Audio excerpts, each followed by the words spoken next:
بڑا واضح پیغام جاتا ہے کہ اس طرح کے معاملات کی کوئی گنجائش نہیں ہے، اور مستقبل میں بھی کوئی اس طرح کے معاملات میں اگر انوالو ہوگا تو اس کو آئین اور قانون کے مطابق باصورت سزا ملے گی۔ جو آپ نے سوال کیا اس کی توسط سے میں یہ پوائنٹ ضرور کہنا چاہوں گا کہ یہ جو 9 مئی اس کے جو سزائیں ہیں اس سے جڑے ملٹری کوڈ سے جڑے جو سول سپریمیسی اور لیک آف ٹرانسپیرنسی کا بیانیہ بنایا جا رہا ہے، اس کے لیے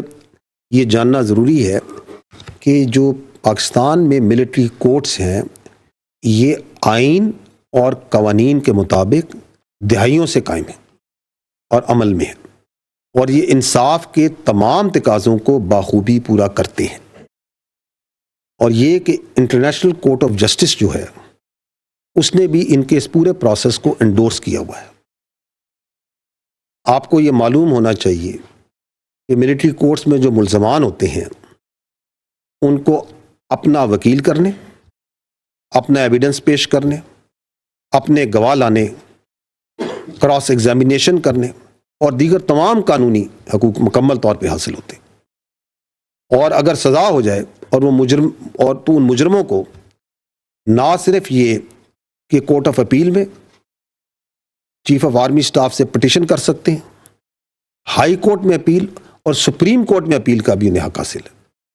اور یہ بھی آپ کے سامنے مسلمہ حقیقت ہے کہ یہ فیصلے بھی قانونی طور پہ صرف اس وقت سنائے گئے ہیں جب سپریم کورٹ نے ان کو سنانے کا حکم جاری کیا۔ تو یہ سوال یہ ہے کہ پھر یہ جو بیانیہ ہے یہ بنتا کیوں ہے؟ وہ اس لیے بنتا ہے کہ یہ 9 مئی کے سانحے سے جڑے واقعات ہیں، ان کا جب کوئی قانونی طور پہ اور اخلاقی طور پہ جواز نہیں ہے اور اس کو آپ کسی طریقے سے ڈیفینڈ نہیں کر سکتے، تو پھر ملٹری کورٹس کا جو پروسیس ہے اس پہ ایک پروپیگنڈا بنایا جاتا ہے۔ جبکہ دلچسپ بات تو یہ ہے کہ کچھ عرصہ پہلے جو ابھی ناصر اس پہ بات کر رہے ہیں وہ خود ان کورٹس کے بہت بڑے دائی ہوتے تھے۔ اور اگر انٹرسٹنگلی میں آپ کو ایک اور چیز آپ کے توسط سے بتاتا ہوں کہ کچھ عرصہ پہلے تو یہ بیانیہ بنایا جا رہا تھا کہ یہ جو احتجاجی انتشاری ہیں یہ تو ایجنسیوں کے بندے ہیں، یہ تو پلانٹڈ لوگ ہیں، اور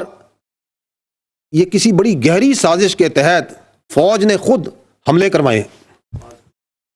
فالس فلیگ۔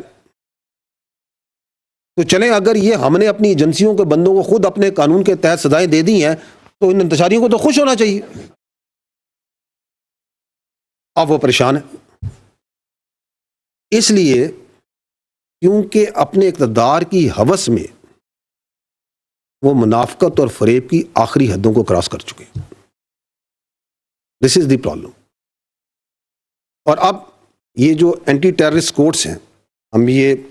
چاہیں گے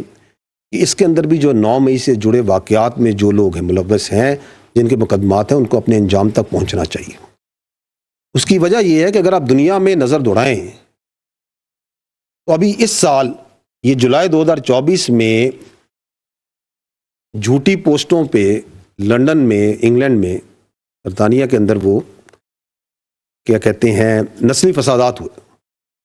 تو کتنی صورت کے ساتھ بالغ انکلوڈنگ نابالغ لوگوں کو سزائیں دی گئی۔ 2020 میں جب کیپٹل ہل پہ حملہ ہوا تھا تو سینکڑوں لوگوں کو کتنی سپیڈ کے ساتھ سزا دی گئی۔ اس سے پہلے آپ کو لندن رائٹس یاد ہوں گے،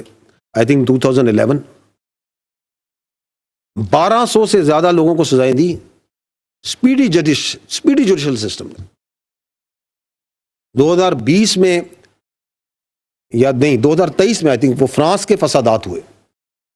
700 سے زیادہ لوگ کورٹس بیٹھے، دنوں میں انہوں نے سزائیں سنائی۔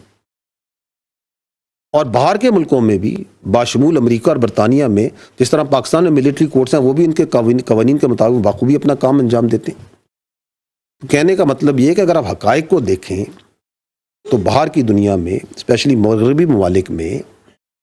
جو سیاسی انتشاری ہیں ان کو کوئی سپیس نہیں دیتا، نہ کہ ان کو سپیس دیں اور بلکہ مزید ان کو انتشار پہ سیاست کی اجازت دی جائے۔ اور یہ جو بچے ہیں جو آپ نے بات کی، یہ تو نوجوان بچے جن کو زہریلا پروپیگنڈا کر کے، جن کو ریاست کے خلاف، اداروں کے خلاف کھڑا کیا گیا، ان کے جو والدین ہیں اور پیار کرنے والے، ان کے محبت کرنے والے ہیں، ان کو یہ دیکھنا چاہیے کہ کس طرح ان کو استعمال کیا گیا اپنے مخصوص سیاسی ایجنڈے کے لیے، اپنے اقتدار کے لیے۔